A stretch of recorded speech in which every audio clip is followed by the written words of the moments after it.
Thank you for joining us for this information session about the Graduate Certificate in Disability Studies at the University of Vermont. We are joined today by Dr. Winnie Luby, who is the Academic Coordinator for the Graduate Certificate Program.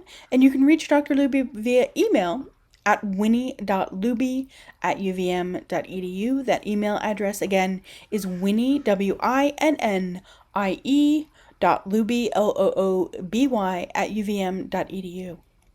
Let's start with looking at the logistics of the certificate program. Dr. Luby, what can you tell us about how the program works? The certificate is 18 credits total, and it can be completed part-time or full-time. The grad college allows about 5 years to complete a certificate, so often I've found that folks who have outside careers and families kind of take their time. They might take one class at a time if they can, and complete within 5 years. If you could go full-time, you could probably finish in 2 years or less. And so part of the program is a couple of, there's one required course it's kind of an introduction to the culture of disability. And then students complete their own self-designed capstone research project at the end of their studies. And it's meant to be kind of the culmination of all their learning over the course of those 18 credits. And so the certificate can be tailored to individually by interest. So depending on where you find yourself. Like we've had self-advocates who are just interested in learning more about the world of self-advocacy and policy in particular around disability. There's also folks who are in healthcare. There's people who are educators who want to do more professional development. And so you would sit down with me and figure out what kind of courses would really meet what you're looking for as far as your goals professionally and educationally. So it's a hybrid model, meaning that you would do coursework, you'd have different professors besides me, and then you'd also do independent research. That's part of your choices. So some folks have decided that they'd like to do an independent study. They'd like to do something that's kind of place-based, like where they work already, as far as research. So it's pretty open. And then also there's opportunity there to connect you with professional entities like in our community, our local community. CDCI has a lot of close connections with organizations like the Vermont Center for Independent Living, and also the State Independent Learning Council, SILC. So if you were interested in doing, say, an internship, unpaid internship, those organizations are always open to interests like that. May I ask you to speak a little to how this particular program is interdisciplinary in nature? Yeah, so interdisciplinary, I think when the certificate was originally created, this is back in 2004, the folks saw a need for professionals to kind of understand each other, right? So if you're an educator, to understand what healthcare is like. If you're a healthcare person, to understand what the day-to-day lives of someone with a disability looks like across different settings. And so by taking courses that are, say, in social work or psychology or public health, things like that, you can kind of get this holistic view of what it's like to live with a disability and be a good advocate for folks. Now let's take a look at what some of the available courses are.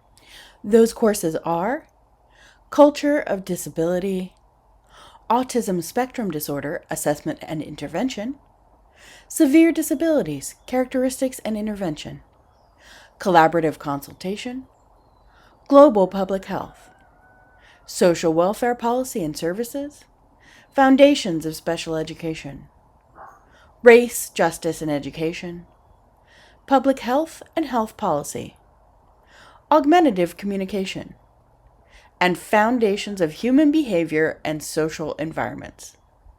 Dr. Luby, could you talk about the types of information covered in those courses and what it might look like for a person to put together their own individually tailored path through the certificate program?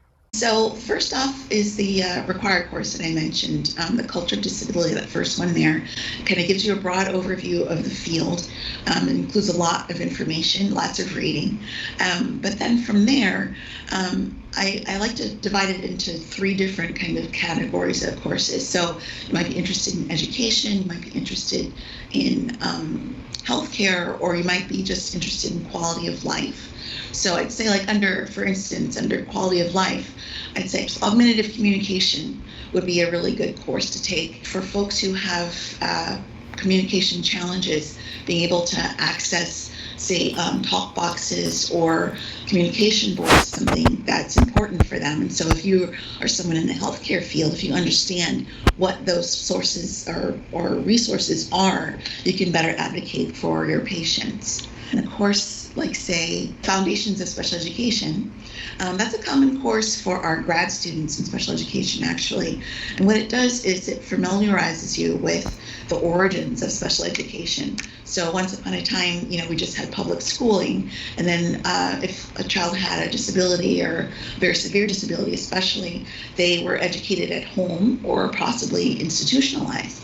So when those laws changed around 1975 and then again in 1990, students have a right to a free and public education that's appropriate for their needs. And so you learn all about those laws and about the ethics involved and how you support a child to be self-sufficient, and also to rely on communicating with their families, etc. Another course is truly interdisciplinary, and I took it myself. It's called ESP 387 Collaborative Consultation. That course draws students from across the campus. They might be from the community development and applied economics field.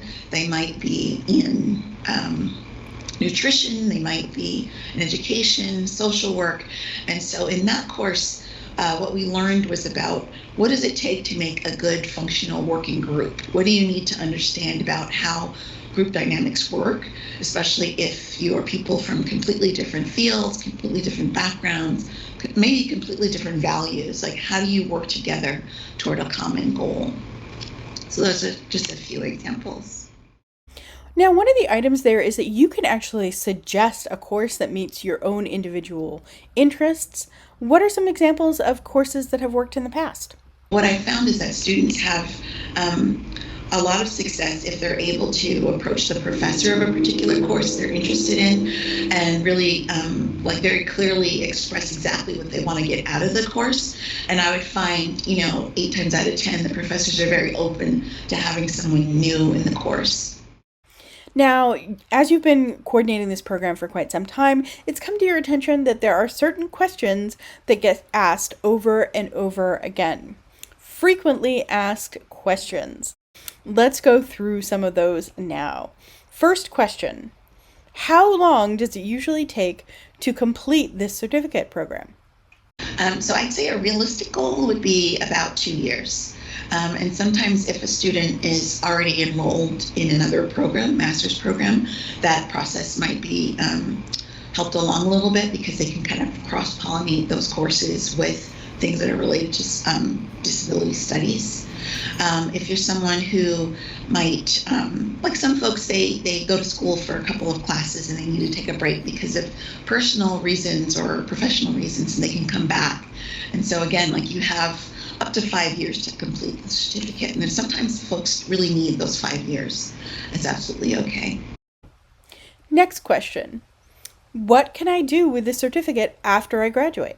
After you graduate, the certificate is very, I would say, pliable, depending on what your background is. So some folks say, look, you have to have a bachelor's degree to apply, but maybe you got your bachelor's degree, say, 10 years ago, and you're looking to make a career change now.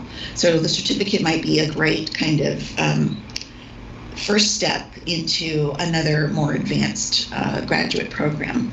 It's kind of like a toe into graduate study, just to kind of see, after 10 years, can I really, keep up with all of these younger folks in these classes? And, 9 times out of 10, it's perfect, but it's a great way to kind of get started there. Are there scholarships or funding available? There is the specific kind of traditional route of going through financial aid office here at UVM, applying for loans and grants, etc., based on merit and need. Then also as a part of our home college, College of Education and Social Services, there is a small scholarship that has been awarded on a case-by-case basis. And so what that would take was kind of me and you sitting down together and kind of advocating, really drawing a case for why you'd be a great candidate for that scholarship fund. Can I design my own certificate program?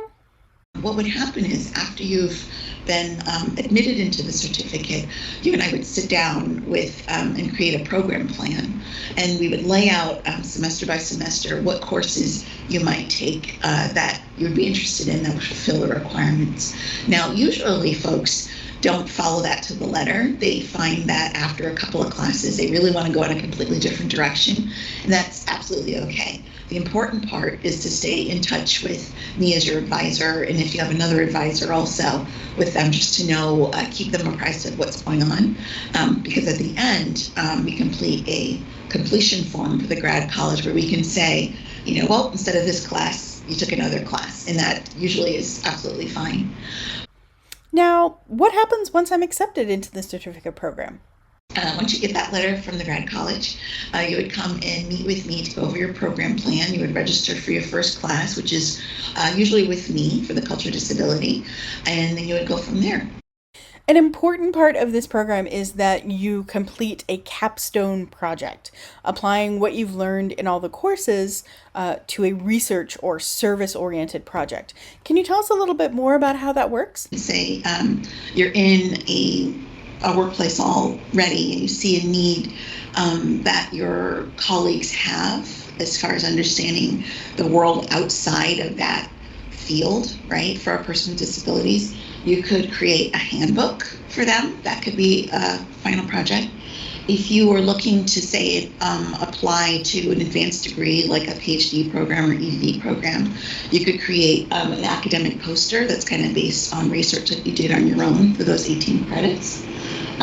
Folks have done collections of lesson plans. So I've had one student who was interested in disability in art education, and so they really wanted to create their own lesson plans that kind of applied a lot of the things that they learned in their other classes, and that would be something useful to them going out into the field, into a new area.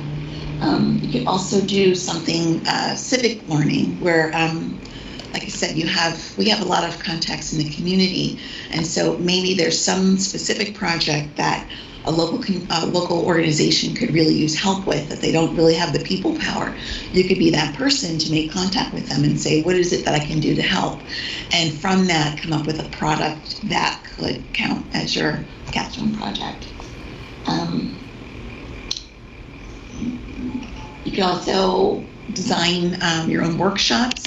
Like say there's, you discover something great about, say for instance, I had a student really interested in mindfulness and wellness as connected to disability. And so they were going to create their own workshops for folks to kind of educate them about these are the needs for folks with disabilities, or a workshop tailored for people with disabilities saying, well, this is how you access these things that might be helpful for you and why they might be helpful for you. Yeah, those are the big ones.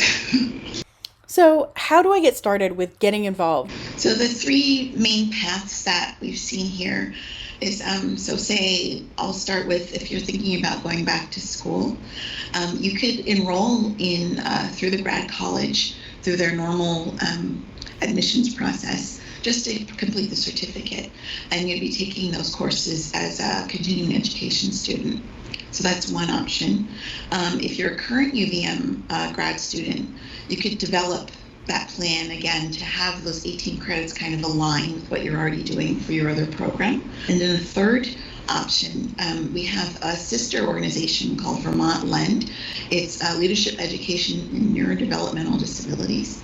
So we have some folks who are enrolled in their year-long kind of, it's like a applied learning experience where they're matched with a mentor from the community. They do some intensive coursework and reading. They also visit like the State House, things like that. I was a Lend trainee myself way back when.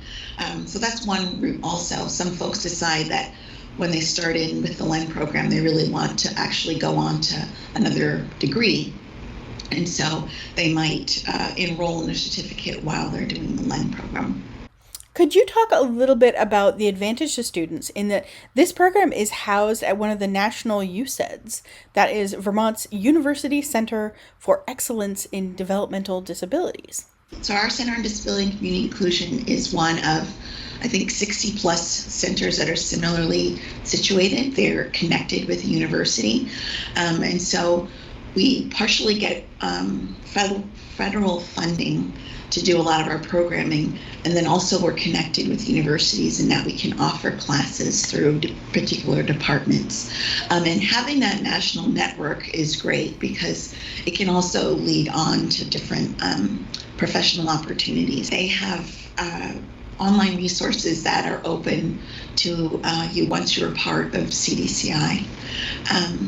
And so often they have like grant competitions, things like that. So being a part of this kind of, countrywide network is really, really dynamic and important, I think. To find out more information about the program, visit go.uvm.edu/disability studies. The University of Vermont Center on Disability and Community Inclusion. We serve, we learn, we share, we connect.